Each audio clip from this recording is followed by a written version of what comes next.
The Blood That Spoke, a young officer's awakening through Hazrat Ali, may Allah be pleased with him. Words. Imagine being a young government officer, loyal, disciplined, and proud, until one night you uncover a file that exposes your own country's crimes. What would you do?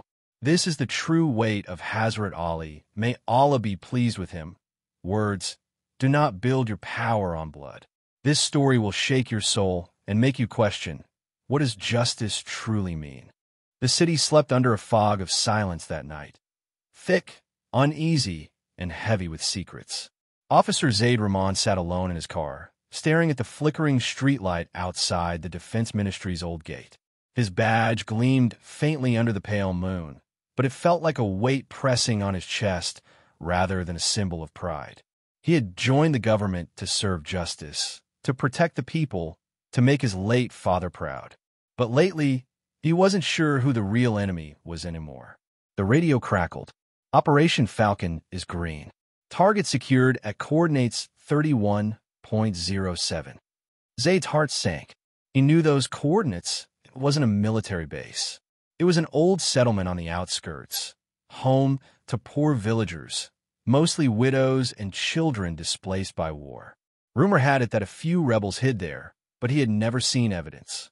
He took a deep breath and whispered, Ya Allah, guide me. For months, Zaid had been noticing things that didn't add up.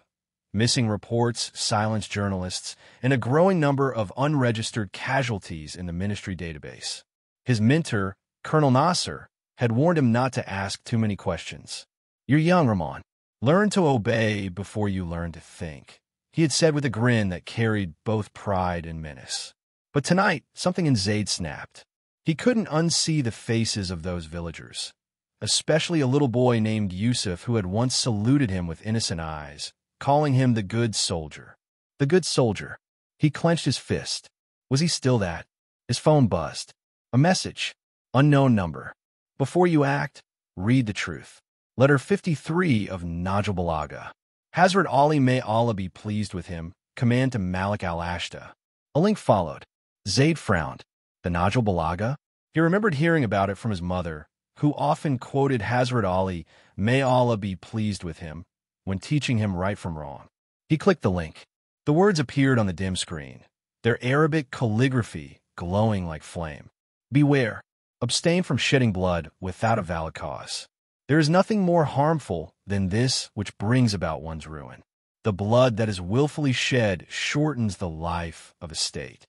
Before me and my God, no excuse for willful killing can be entertained. Zaid froze. It was as if those words reached through time and struck his heart. His father used to recite the same passage before going to court as a judge. Justice dies the day blood is shed unjustly, he had said. The message blinked again. You can still choose. Find a file in Archive Room 9 before they burn it. Zaid's pulse quickened. Archive Room 9 was restricted. Only top clearance officers could access it. Whoever sent the message knew things they shouldn't. He looked around the parking lot. No one in sight. The fog was thicker now, muffling the sound of his own heartbeat. He made his way into the ministry, bypassing the cameras he knew were faulty on this wing. Inside, the air smelled of dust and secrets. The old archives were dimly lit, filled with shelves of forgotten truths, documents from decades of wars, erased operations, and classified orders. Room 9 was locked, but Zaid's access card worked. Inside, he found an old metal cabinet labeled Falcon Initiative 2022. His hands trembled as he pulled a dusty file from it. Inside were printed orders, signed not by rebels, but by the deputy minister himself, ordering strikes on civilian zones to instigate fear and maintain control. His stomach turned. It was murder. Systematic, cold-blooded murder. And he had been part of it. He stumbled back, gripping the file to his chest. Hazrat Ali, may Allah be pleased with him. Words echoed in his mind. The blood that is willfully shed shortens the life of a state. Suddenly, he heard footsteps outside. Voices. 2 men. One of them, Colonel Nasser. Make sure no one enters this wing again, Nasser said, his voice low and sharp. We can't risk Rahman finding anything. He's been asking too many questions. Zaid's breath hitched. They were looking for him. He slid behind a row of shelves, praying silently. "Ya Rab, protect me as you protected Musa in the palace of Pharaoh." The door creaked open. Flashlights swept the room. Zayd held his breath. He could hear Nasser's boots echoing. Then, "Nothing here. Let's go," Nasser muttered, closing the door behind him. Zayd exhaled shakily. His hands were damp with sweat. He slipped out through the emergency stairwell, clutching the file like a lifeline. By dawn, he was on the run. For days, he hid in the old parts of the city, moving from one abandoned building to another. The only person he could trust was his mother, who had always told him, "Son, truth may bury you for a while, but lies will bury your soul forever." When he finally reached her house, she looked older, weaker, but her eyes still carried the calm of faith. "My son," she said softly, "what burden weighs on you?" He handed her the file and the printed copy of Hazrat Ali, may Allah be pleased with him, letter. Tears welled in his eyes. "Ammi, I've served a government that kills its own people. I obeyed orders without thinking, and now they want me dead for knowing the truth." She opened a letter, her trembling fingers tracing the words. Hazrat Ali, may Allah be pleased with him, warned of this very sickness, the love of power that blinds men to justice. "My son, remember, Allah is with those who stand for truth, even if they stand alone." Zayd nodded, his heart pounding. "Then I must make it public." He uploaded the evidence anonymously through a journalist friend overseas. Within 48 hours, the scandal broke. News channels erupted with outrage. Hashtags like #FalconFiles and #JusticeForTheInnocent flooded social media. But the government struck back. They called him a traitor, a spy, a rebel. Zayd fled again, this time across borders, hunted by men who once saluted him. Every night, he recited Hazrat Ali, may Allah be pleased with him, words drawing strength from them. He dreamt of his father standing before him, smiling gently. "You chose the harder path, son, but is the only one that leads to peace." Months passed.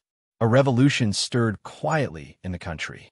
The truth could not be buried anymore. The people demanded accountability. The corrupt ministers fled. A new interim government was formed, vowing transparency and reform.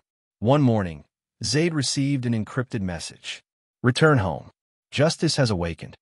When he crossed the border back, the air smelled different, lighter, freer. His mother greeted him with tears of joy. "See, my son, the blood of the innocent does not go unanswered. Allah's justice never sleeps." Zayd looked up at the dawn sky, the call to far echoing through the city. He whispered, "Ya Ali, your words saved me from becoming a monster."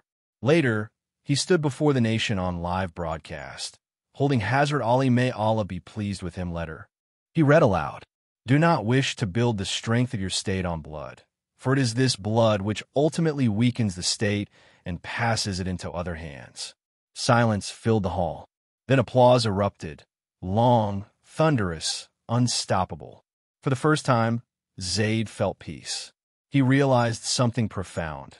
The true strength of a state is not in its army or weapons, but in the conscience of its people, those who fear Allah more than they fear power.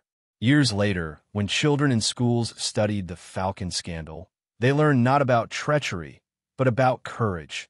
The courage of one man guided by the wisdom of Hazrat Ali, may Allah be pleased with him. And somewhere in the heart of the city, etched on the walls of the rebuilt defense ministry, were words written in gold. "Beware, abstain from shedding blood without a valid cause. The blood that is willfully shed shortens the life of a state." Brothers and sisters, Hazrat Ali, may Allah be pleased with him, wisdom wasn't just for rulers, it's for every one of us. If you ever feel torn between right and wrong, remember, no kingdom, no job, no power lasts if it's built on blood or lies.